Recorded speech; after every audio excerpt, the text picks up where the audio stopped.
your dancing shoes, it's Tess Daly. She's the bee's knees, it's Aisling D. And their team captain, John Richardson. And facing them tonight, newsflash, it's Krishnan Guru-Murthy. From beard to eternity, it's Joe Wilkinson. And their team captain, Sean Locke. Now, welcome your host, Jimmy Carr.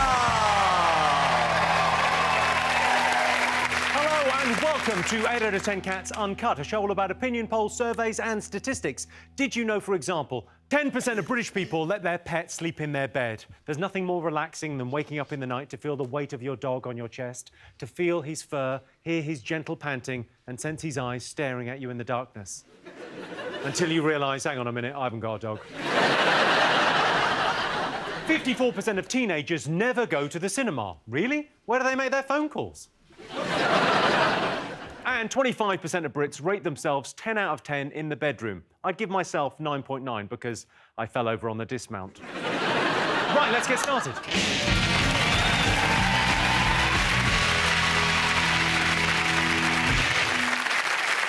What are you talking about? That's the name of our first round. It's our panellists' job to guess the British public's top 5 most popular talking points. Johnstein, what do you think people have been talking about this week? I don't really talk to people. Tend to move away when We put 2 girls on your team this week because we thought it would force you to talk to girls. OK. Hey. All right, John. Yeah. Girls. John. What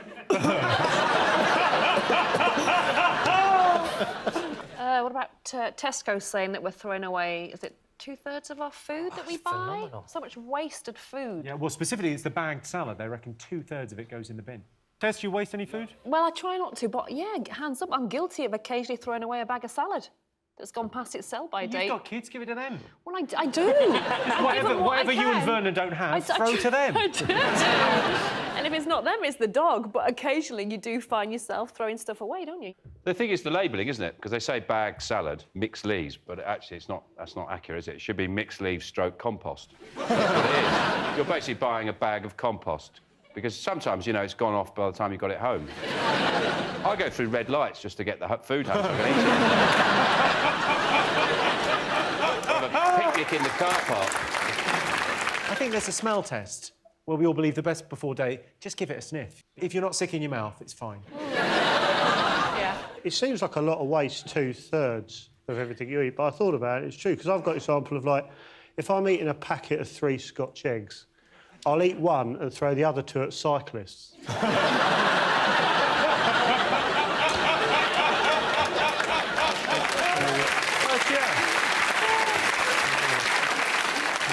You've really put that in terms everyone can relate to. I waste so little. I went on holiday and took some Nurofen, because you can never be too prepared on a holiday, can you? No, John. And when I got back, I saw that one of the Nurofen had popped out of the little metal thing they're in, and I didn't want to waste it, so I ate it.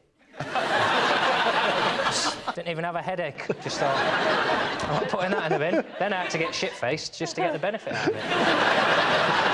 I hate food waste. I think it's the worst thing in the world. I'd eat things off the floor just to make sure there's no waste. I also hate mice.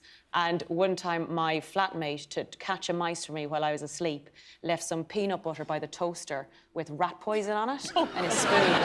And I came downstairs the next morning and was like, oh, waste not, want not, oh. I had to go to hospital and get my stomach pumped. It shows how much I hate food waste and also how easy I'd be to trap. But it's...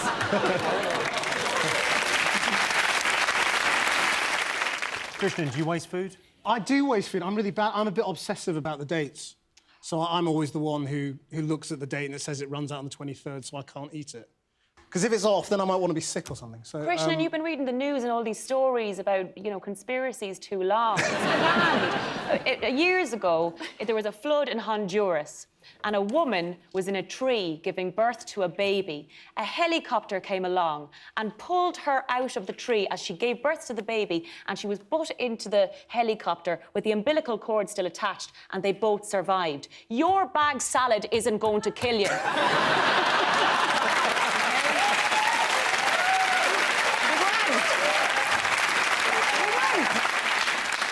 feel that story might have been a sledgehammer to crack a nut there, really. There was a helicopter and a flood in Honduras to get him to eat some salad. A bad bag of salad might make you rush the news, won't it? Well, I've got a weak stomach, and reading the news on a weak stomach is not good. No. My sister once had to throw up. She's a newsreader as well, and she had to throw up in between the stories. So she would do an intro and then go, and then carried on, you know. Was it a particularly gory story? There was nobody to relieve her. Madonna has a new video out where she tries to be sexy. Sean, do you read the best before dates? Do you adhere to them? No, no. I've got pesto in my fridge that Assad wouldn't fire at insurgents.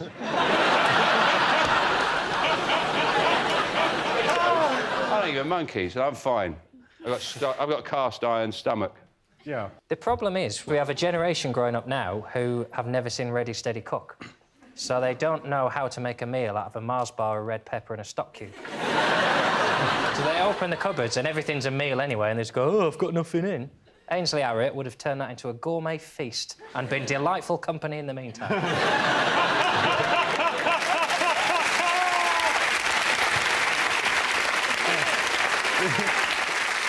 OK, let's have a look and see what's up there.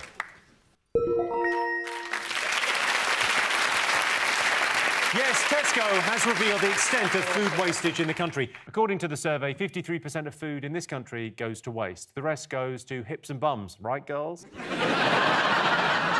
Sean, what else has the nation been talking about? Alex Ferguson has written a book. He's basically got a few things off his chest about various players. Did you think it was controversial?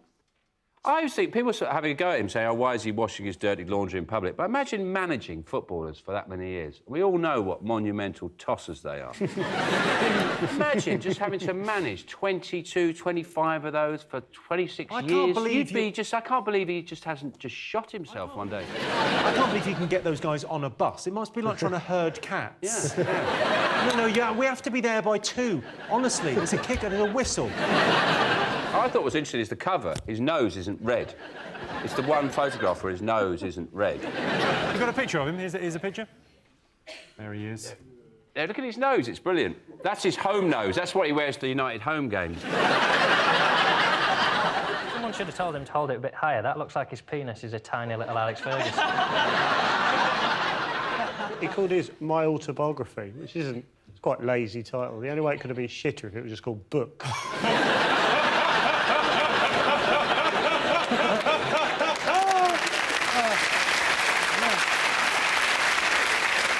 The most disgusting line in his book was the revelation that the hardest part of Roy Keane's body is his tongue. I don't want to know how he found that out, but what a disgusting image that is. That's a man who's broken legs. What can he do with his tongue? My God. He can break hearts. I was a bit gutted it came out this week, if I'm honest, because I released my autobiography this week as well. Is it out this week? Yeah, it's called Sex Panther.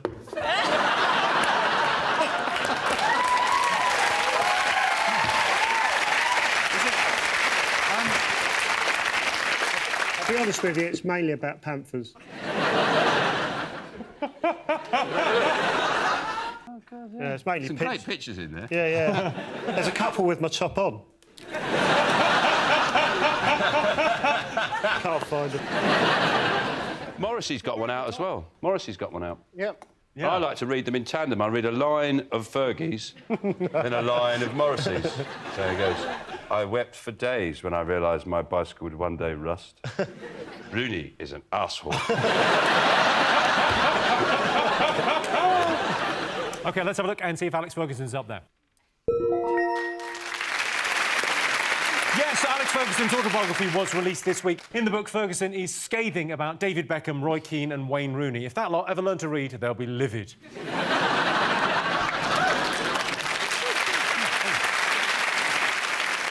OK, Johnstein, what do you think the nation should be talking about? Are you going to hug him? Strictly come dancing. Oh, You do it every great in Christmas charades. You've never seen a fafa-fool? No, we're not. People are talking about Strictly, of course, aren't they? Of course they are. Because people are dancing and it's nice. Tires out the mums, doesn't it? A lot of dancing You know, like going kids, on. you send them to the park so they sleep. That's for mums and nanas, innit, Strictly? They get all excited and you go, oh, she'll sleep tonight. What? The thing about Strictly is a little bit of something for everyone, isn't there? There's like the reality TV element for the 20-year-olds, and for the 30-year-olds there's a celebrity thing, and then for the nanas there's live music. Well, let's not forget, there's a lot of stuff for the dads. And for the dads, yeah. So who's Vanessa Feltz for?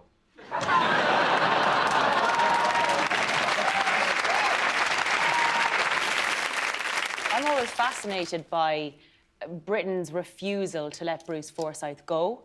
I mean, he's just like Britain's Nelson Mandela. He is our Nelson Mandela. He yeah. is. They're going to be wheeling that man out in 20 years' time and going, what was that, Bruce? Was that a joke? Tap once for yes and tap twice for no. Is it true, Tess, that they've told men to cover up?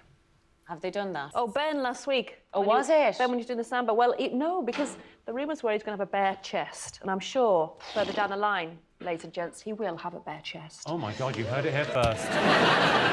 It is frustrating, though, not that they can't take their tops off, isn't it? Quite frustrating. I just think it's a shame. Like, I find it frustrating. Like, I'm not allowed to go bottomless on this show. They make me wear my trousers and pants even though I'm behind a desk. What's the point? It's health and safety. We've been through this. Krishnan, would you ever go on Strictly? I have been asked. It's basically middle-class porn, isn't it? It Strictly come down to as far as I can tell. I mean, it's like... it's the job of the female newsreaders to sort of bounce around to entertain the bloke. Like your sister. And... Well, this is...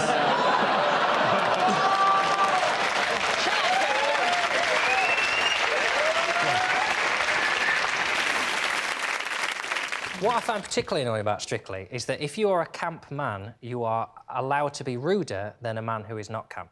For example, if I were to watch Rachel Riley dance and I were to say, your bottom looked like a sack of potatoes there and frankly it made me sick, there'd be complaints. But if I were a camp man like Bruno and your bottom looked like sack potatoes, you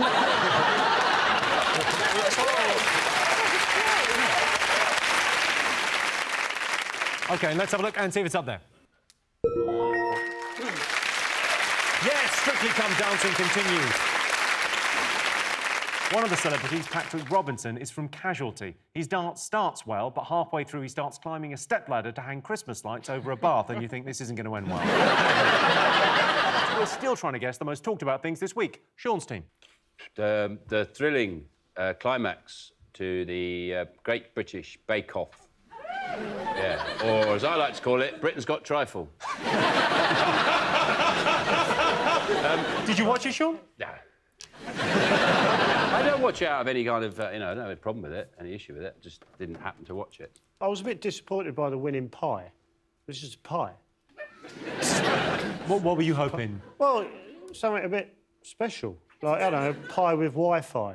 Can't do that. Bullshit.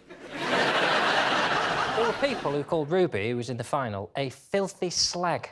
I mean, to get into the habit of calling cake makers a filthy slag is dangerous, because most of them are in their 70s. I'll swear at a cake, if a cake is really nice, I might go, oh, you dirty bastard. You never shouted at a baker before? No, I don't think so. Just going, yeah. I don't watch it an awful lot, but I do see Mary Berry a lot because she lives very close to me, so I bump into her in the local supermarket, which is brilliant because I get to look in a trolley and a basket. Is she by Mr. Kipling? Bet she is. No, but interestingly enough, we've got a local frozen food shop. Allegedly, she goes in and buys a pre-cooked brownie tray bake. That filthy slag. I feel like I'm at a bus stop in Buckinghamshire. You see her, she thinks she saw that, she buys pre-made. Krishnan, did you partake? Well, it's a bit like Breaking Bad, the Great Bake Off. The idea of it is a bit ludicrous and you wouldn't want to watch it, but then if you catch it, it's amazing. And you learn a lot, and it's quite addictive. I would rather see the kind of shit bakers. You know, like, at the start of X Factor when they show the really deluded people. The crazy easy ones that can't really do it. I want Yeah. to see the guy that baked a pie with, like, a lever arch file in it, or like, decorate a cake with his own hair. That's what I want to see. And it lashes out when he doesn't get through. What you're saying is you want to be on the show? Yeah, I love it. OK, let's have a look and see if it's up there. Yes, the #1 story. Yes, the Great British Bake Off was the most talked about thing this week. Bake Off's not been a great success in America, of course. Over there, it's a dieting show. OK, fingers on buzzers. One more thing still to get. What do you think? I think it's maybe heat and energy. There's all these new nuclear plants that they're launching because the heat has gone up 10%. And the only people who are going to win from that are the perverts in the strip clubs, because they're going to get more dance for their dollar now, because the strippers will be like, oh, I'm going to take off my woolly hat, take off my big coat. It'll go on for an extra 20 minutes before they get to the nipple tassels. I don't think the first bit is really what the men are there for. Really? I don't think the bobble hat bit they're enjoying. Do you go to the loo? I don't go anywhere. Where's the magic, John? Where's the magic on that you can't start with the hat? I love your idea of a strip club where the girl comes in with a hat and a coat. Everyone here? Right, I'll get myself ready. Right, back to nuclear power. John. Well, there's going to be no energy left, so we're going to have to build some more nuclear power plants, is what's happening, because we've all come weak. I like the cold. I like a little bit of... It's romantic, isn't it, the cold? But to fill the deficit from the energy companies' prices going up and up and up, we're going to build nuclear power stations. It's a non-renewable source of energy, so it has to go up, because we can't keep drawing from the earth forever, guys. Yeah, well, we can while we're alive. Which is the main issue on the table at the moment. I think what we should do is all refuse to pay our energy bills. If everyone did it, like in a mass disobedience... Just that woman and you, it sounds like. That's two. Once you've got two, you've got four. She's only clapping her hands to stay warm. She's like, oh. Just everybody, just choose a quarter. We just choose one quarter, and everyone just says, no, sorry, we're not. Because there's 6 energy companies, and it's a cartel, really. There's no difference. Yeah. And then what they need to do is people genuinely need to have, like, some kind of civil disobedience. I'm trying to be like the utility Gandhi. That's who I see myself as. And everybody just says, no, we're not paying it. And that quarter, you must nobody... Because they can't cut everybody off. They get their energy from Russia, though, so it'll be the Russians who just turn the tap off. You just go, you don't pay for gas, you don't get gas.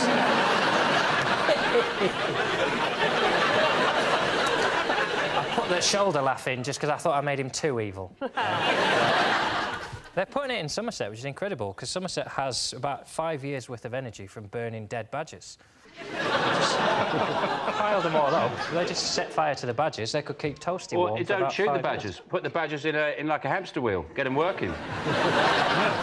Joe, you're probably an expert on this, I would imagine. What do you think about nuclear power? Well, I'm not... Yeah, I know we need more energy, but I'm not really bothered about electricity, because I quite like sitting in the dark. And I own a pair of night vision goggles. So I'm quite happy. What happens with night vision goggles if you wear them in the day? It hurts real bad.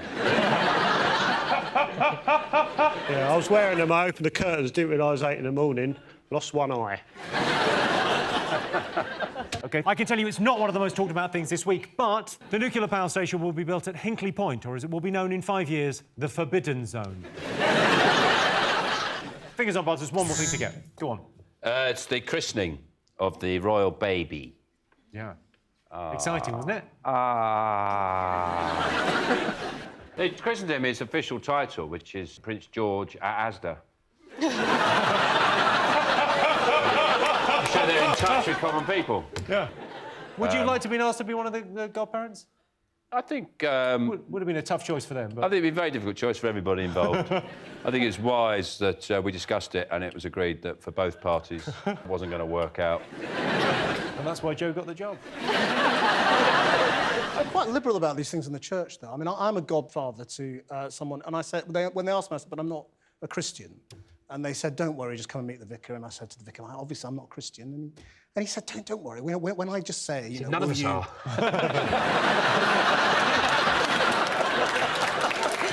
Sorry, carry on. Well, he basically told me to lie. He said, you know, when they ask you the question, you know, will you bring this child up in the tradition or whatever it is, just say yes. It's fine. Joe, I was saying the big scandal was that some of the royals didn't get invited. I was like, that's good. Christenings are shit. There's no disco, you can't smoke. You have to get the gravy stains off your suit. This is a grey suit, it's just covered in gravy. He didn't look very happy, though, did he, in the photographs, the official I think we've pictures got a of photo. baby We've got George? an official photo. Have we? Look. Look at that, he's Look, got wearing- tentacles. Oh, look. It's only his second ever public appearance and he's wearing a frock. These sort of things are the only days where weirdos get called well-wishers. A very good point, well made, yeah. You can sort of go out and about in London and no I'm one free as bats a an bird eyelid. that day. I can wave at babies and no one arrests me.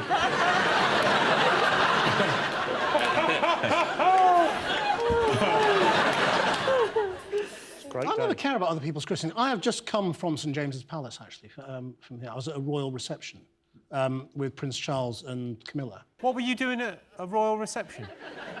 No, they're going off to India and Sri Lanka, and they wanted to get in the mood, so they invited some British darkies. And What now? Sorry, so they're going to... So glad you said it, not me.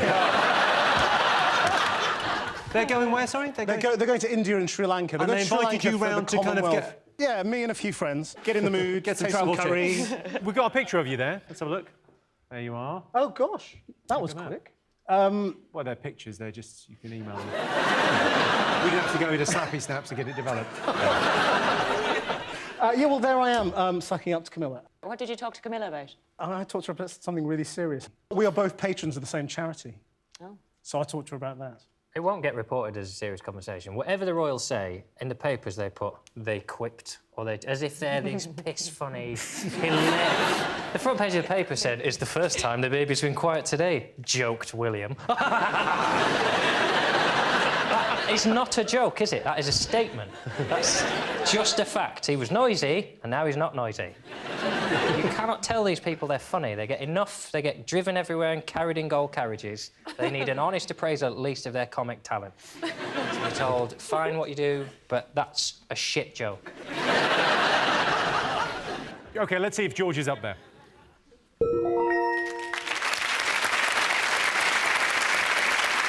Yes, it was Prince George's christening this week. Sadly, DNA tests have revealed Prince George actually belongs to a Romany gypsy couple from Greece.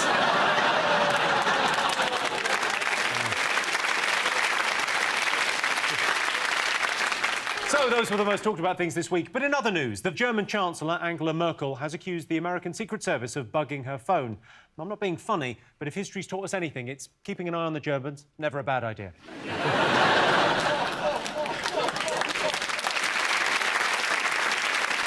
A cat in a Moldovan prison has been caught smuggling cannabis into inmates.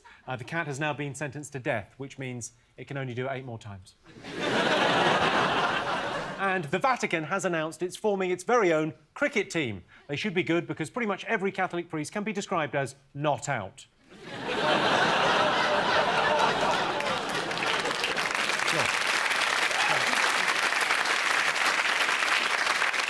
So at the end of that round, Sean, Joe and Krishnan have 3 points. John, Tess and Aisling have 2 points. Our next round is Pick of the Polls. John, Tess, Aisling, pick a question. Can we have the robot, please? Of course you want the robot. A recent survey revealed 61% of people would be happy to shop at a fully automated store with no human interaction. So we asked our studio audience, would you rather be served by a machine or a human being? It's really annoying, isn't it, when you're in a supermarket and you use one of the automated tills and a light is flashing, it's either the DVD or a bottle of wine, and you know, you need help. They never work, those things. You're supposed to pay for them before you leave. I've lost it with them. I've just shouted at the machine. So I've swiped this loads of times, and I've just said, look, I'm taking the chicken, OK? Do your worst. The chicken's coming with me. So I'm hostage tonight. I walk out of the shop like this, go, I'm having this chicken, OK? I've tried to pay. You won't take it. I'm going. Drives me nuts. Yeah. It is annoying. And then you swipe, nothing swipes, and then you go, an apple, no sticker on it, just goes boop, and you go, what the... Get in your head. Occasionally, I like to put an unexpected item in the bagging area just to hear a woman's voice.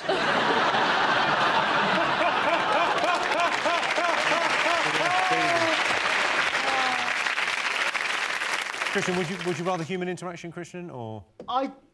It depends what kind of mood I'm in. Generally, if the machine worked, I'd rather have a machine in a shop, but the machines don't work. It's like when you go to Heathrow, they've got the machine immigration thing, so that you can avoid the large queue, and then you queue up for the machine, and you put your passport on the machine, and the machine says, go and talk to a person. It doesn't work.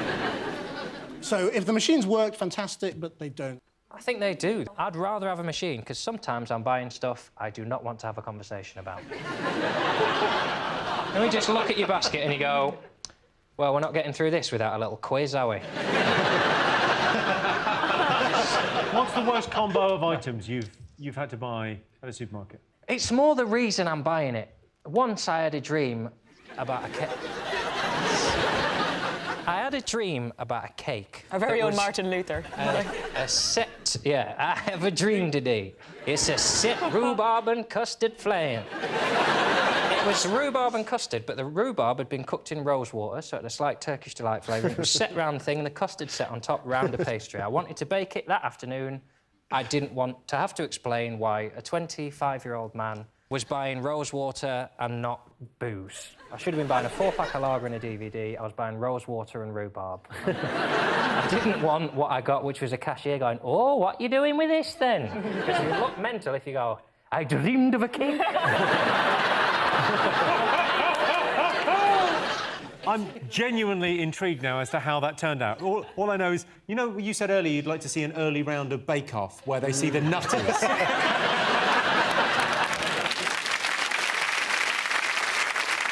OK, so let's get some answers on this. We asked our studio audience, would you rather be served by a machine or a human being? What do you think they said? What would you go for? I'd say machine. Human being. OK, I can tell you the answer is 70% of our studio audience would rather be served by a human being. Point in the bag.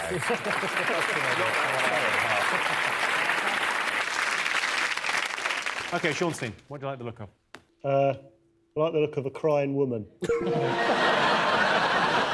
This week, a man was jailed after forgetting to book his wedding venue and phoning in a hoax bomb threat to try and cover it up. It's a brilliant story. So we asked our studio audience, have you ever lied to get out of an awkward situation, yes or no? I love that story. It's a great story, isn't it? That's you must have incredible. had. Did you have that on the news? We didn't have it on the news, but it was a fantastic story. We should have had it on the news. But I thought it was a bit harsh. What, that he got prison time But he for got that? prison time because I thought, well, I understand that. I would have done that. Not a bomb hoax, though. You say that's OK to do bomb hoaxes because you've messed up. I think it's quite right. I personally think he's so stupid he won't even know where he is. He'll probably think it's just a really long, tedious honeymoon. What I like the idea of is that the ideas that he rejected. He had a list of ideas like Triffids, no, Vikings, ooh, lava from a volcano. He went bomb hoax. OK, I've got a question for you, Joe. If you were getting married, right, to a lovely lady... Hey? No. Bear with me on this. If you were getting married to a lovely lady and you've forgotten to book the venue, I can't imagine you not being very organised, but imagine a scenario where you've forgotten to book the venue, what would you do in that situation? Hire a sniper rifle. Hire one. Yeah. Not made of money. Sniper. And that's what that bit of the yellow pages goes, sniper rifle hire. Oh, There's a gap in the market thinking about it. Or I would just say the venue's double booked. That would have been a better idea, wouldn't it? The venue's fucked up, they're double booked. Yeah. Just don't ask them. If you love me, you'll trust me. OK, have you ever lied to get out of an awkward situation? John? I'd love to answer that question, but my nan's... I've got to go and... You got a date with your nan? I've had plenty of times I wish I'd lied, where honesty is not the best policy, where you just don't want to see someone and you can't think of a lie quick enough. It's go, oh, do you fancy coming out for a drink? And you go, no. Shit. Yeah, you could have sugared that pill a little bit. OK, do you think our audience have ever lied to get out of an awkward situation? Yeah, everyone has. My dog farted recently, and to cover up the embarrassment, I said I'd shat myself.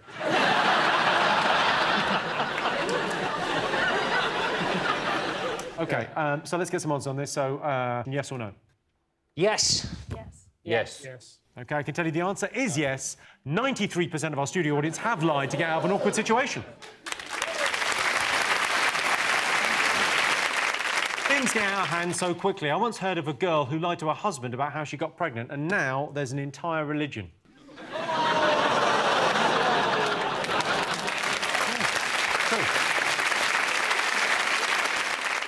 So at the end of that round, it's 5 points for Sean's team and 3 points for John's team.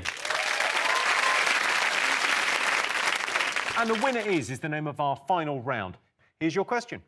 Hardest job? How much is working in a sour cream factory? No, like checking that it's off, but not too off. Ugh, yeah, that's all right. I think the hardest job must be the little man who has to sit inside the ATM and push all the money out. Hardest job? What do you think the hardest job is, Tess? One of my hardest jobs was doing live kids' television and not swearing. Every time a kid kicked you or vomited on you, or, you know, we had one football game, Eat My Goal, and you get slammed in the face with a football live television, like, shh, I used to work on a stud farm as a tour guide. Oh, for a second now, I thought that is the worst job. Yeah. No, that's what they have to do. There's the penis cleaner. There's the person who has to guide the horse penis into the mare. So that's a tough one as well. And was that... I mean, did you know the person that did that job? What job did you have? He didn't do it to me. He did it to the mare. Did you do that? Did you do that? I had to bring American tourists round while they watched this. John, what do you think the hardest job is? I imagine Alex Ferguson's wife is having a tough time of it at the moment. He's pretty much had 30 years where he's never in, and now he's just sat on their couch like it's the bench at Old Trafford. Just, switch it! Switch it! If you want to change the channel, Alex, you can do it yourself. Spitting all over their living room floor. Is it head of wasps at London Zoo? That's a thankless task, isn't it? I'm head of wasps. Feeding time's easy, just empty a bin in the cage. Is it head of wasps? It's not head of wasps, no. Daily Mail reggae correspondent. I'm head of reggae at the Daily Mail. No? The company that makes Jim Will Fix It badges is struggling.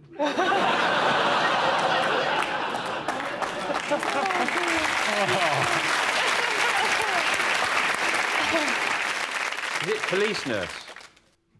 Because they're both difficult jobs. Imagine if you had to do two of them at once. Police nurse. The police nurse. Police... So you hear policemen up there. Oh, you're not feeling very well. Police nurse. Police nurse, mum. We were saying mother's most difficult job in the world, isn't it?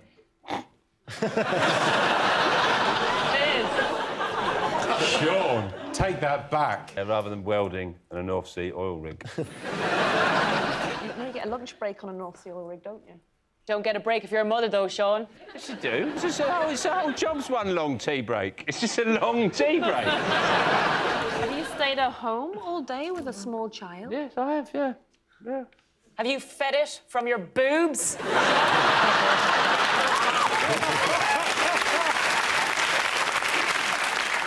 I think it's quite an easy one to get. It's regarded as a very difficult job. Teacher. That's the right answer. Yes, the hardest job is a teacher. All the teachers at my school were very strict. I remember every Monday morning I had to give the deputy head.